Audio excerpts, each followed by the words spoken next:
I'm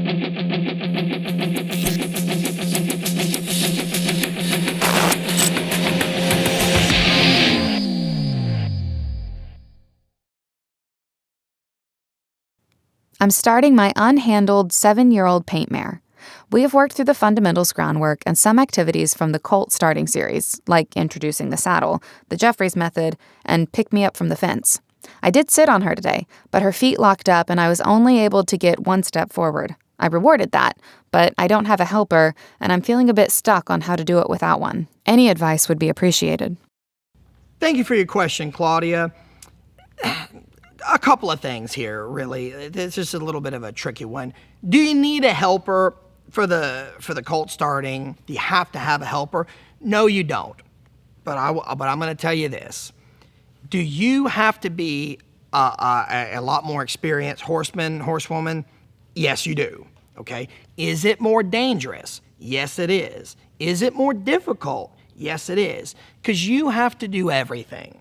You've got to be able to be up there, be confident, be moving around, but also be the one that holds the horse accountable for not going, squeeze, cluck, spank, and makes it go.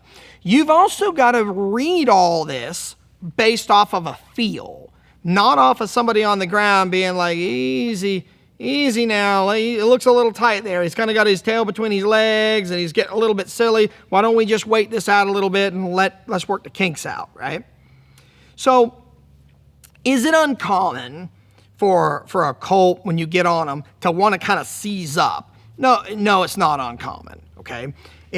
When you first get on them, this is literally why you have a helper, because the gas pedal is one of the hardest things to get going on a young horse. They don't know when you squeeze, they're supposed to go. They don't know when you pull the rein, they're supposed to turn. They don't hardly even know that when you spank them on the butt, that means that you're reinforcing that gas pedal. So, a couple of things. Number one, on the ground, you need to make sure you've done a real solid foundation of not just getting her quiet. Okay, you mentioned some things that help get her quiet, like the Jeffries method and so on, and that's good. I'm really glad you did that. That helps cut down on some of the risk tremendously, okay? But don't just focus on getting her quiet. Focus on getting her moving forward, respecting your point. When you ask her to go, she goes. If you look at her hindquarters, she'll move it over responsively. The backing, the yield the forequarters. Get a good foundation of when I say move your feet, because that gives you a lot more opportunities to see, hey, if I do have to spank this horse on the butt, not that that's my goal, but if I do have to, I know I've taught her that means go forward. It doesn't mean sull up and start kicking at me. It doesn't mean get a scowl on your face. It means go forward, okay? So you for sure, if you were standing in front of me right now, before you just hopped on and saw just to see what happened, I would make you show me that on the ground. Like, hey, let's just be real sure before we get off under saddle where things are a lot more dangerous and things can get ugly, all right? Before we do that, let's make sure we've done our groundwork preparation. Under saddle, I'm going to tell you I would go try to find a helper. I'm going to tell you I would go try to find somebody to help you get this horse moving forward because it's a lot more safe for you. I'll give you an example. Clinton did the Road to the Horse competition. He's done it many times, but there's one that we videoed from years ago, and the horse that he chose or that got selected was a really lazy mare, kind of a big and heavy sort of mare, just not super athletic and more on that cold, lazy side, right? In that competition at that time, you weren't allowed to have a helper. You weren't allowed to have somebody else in the round pen. You could have a helper like hand you things, but they couldn't help you with the horse at all. Okay? Now that's not our method. It wasn't our method back then. That's not the way Clinton has ever recommended to do it, but you do it like that because that's what the competition parameters are.